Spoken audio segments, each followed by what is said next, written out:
Hi ನಮಸ್ತೆ ವೀಕ್ಷಕರೇ, ಸಮಸ್ತ ಕನ್ನಡಿಗರು ಮತ್ತು ಕರ್ನಾಟಕದ ವೀಕ್ಷಕರಿಗೂ ಮತ್ತು ನಾನು ಹೇಳುವಂಥ ಕ್ವಶನ್ ಮತ್ತು ಆನ್ಸರ್ ಕೇಳುವಂಥ ಎಲ್ಲ ವಿದ್ಯಾರ್ಥಿಗಳಿಗೂ ನಮಸ್ತೆ. ಇವತ್ತು SSLC ಸಂಬಂಧಪಟ್ಟಂಗೆ ಕ್ವಶನಿಗೆ ಆನ್ಸರ್ಸ್ ಮತ್ತು ಆನ್ಸರ್ಗೆ ಕ್ವಶನ್ಸ್ ತಂದಿರ್ತೀನಿ. ಯಾವ ರೀತಿ ಇವನ್ನ ಹೇಳಬೇಕಂತ ನಾನು ಹೇಳ್ತೀನಿ. ಭಾರತದ ಜಲಸಂಪನ್ಮೂಲಗಳು. ಸಾರ್ವಕಾಲಿಕ ಕಾಲುವೆ ಎಂದರೇನು? ಸಾರ್ವಕಾಲಿಕ ಕಾಲುವೆ ಎಂದರೇನು?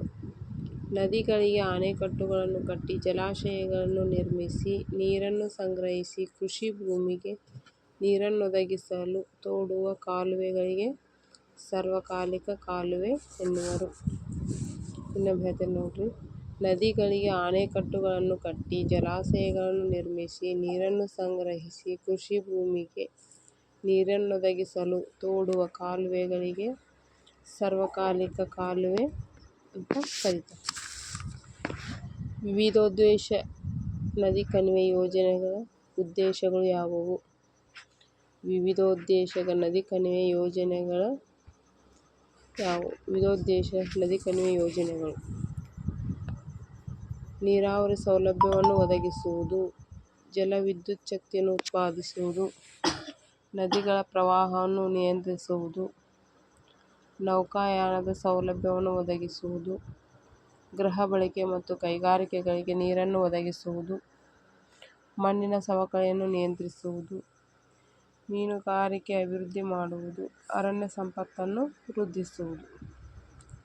ಇಷ್ಟು ವಿವಿಧೋದ್ದೇಶ ನದಿ ಕಣಿವೆ ಯೋಜನೆಗಳು ಆಗಿದ್ದಾವೆ. ಇನ್ನು 4 ಮಾರ್ಕ್ಸಿಂದ ಕೇಳುವಂಥದ್ದು ಚಾನ್ಸಸ್ ಐತಿ. ಕಣ್ಣೀರಿನ ನದಿ ಎಂದರೇನು? ಕಣ್ಣೀರಿನ ನದಿ ಎಂದರೇನು? ಈ ನದಿಯು ಪಶ್ಚಿಮ ಬಂಗಾಳದಲ್ಲಿ ಪ್ರವಾಹಗಳಿಂದ ಜೀವ ಮತ್ತು ಆಸ್ತಿಗೆ ಅಪಾರ ಹಾನಿಯನ್ನುಂಟು ಮಾಡುವುದಕ್ಕೆ ಇದನ್ನು ಪಶ್ಚಿಮ ಬಂಗಾಳದ ಕಣ್ಣೀರಿನ ನದಿ ಎಂದು ಕರೆಯುವರು. ಇನ್ನೊಮ್ಮೆ ಹೇಳ್ತೇನೆ ನೋಡ್ರಿ. ಈ ನದಿಯು ಪಶ್ಚಿಮ ಬಂಗಾಳದಲ್ಲಿ ಪ್ರವಾಹಗಳಿಂದ ಜೀವ ಮತ್ತು ಆಸ್ತಿಗೆ ಅಪಾರ ಹಾನಿಯನ್ನುಂಟು ಮಾಡುವುದಕ್ಕೆ ಇದನ್ನು ಪಶ್ಚಿಮ ಬಂಗಾಳದ ಕಣ್ಣೀರಿನ ಕಣಿವೆ ಎಂದು ಕರೆಯುವರು. ಗೋವಿಂದ ಸಾಗರ ಎಂದರೇನು? ಬಾಕ್ರಾ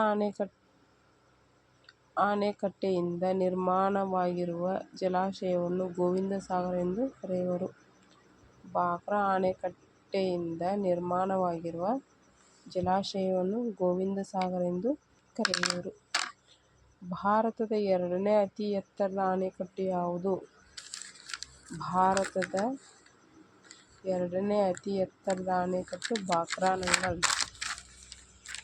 ಬಾಕ್ರಾನಂಗಲ್ ಅಣೆಕಟ್ಟು.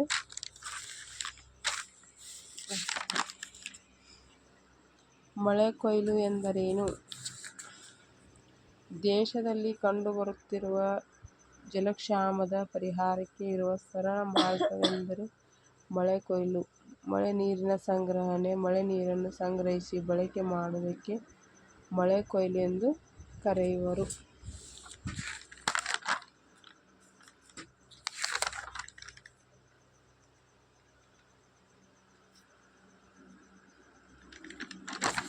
ಈ ರೀತಿ SSLC ಸಂಬಂಧಪಟ್ಟಂಥವು ಇಂಥವು ಕ್ವಶನ್ಸ್ ಆಗಿರ್ತಾವಲ್ಲ ನಾವು ಹೇಳ್ತೀವಿ. ಲೈಕ್ ಮಾಡಿರಿ, ಶೇರ್ ಮಾಡಿರಿ, ಕಮೆಂಟ್ ಮೂಲಕ ತಿಳಿಸ್ರಿ.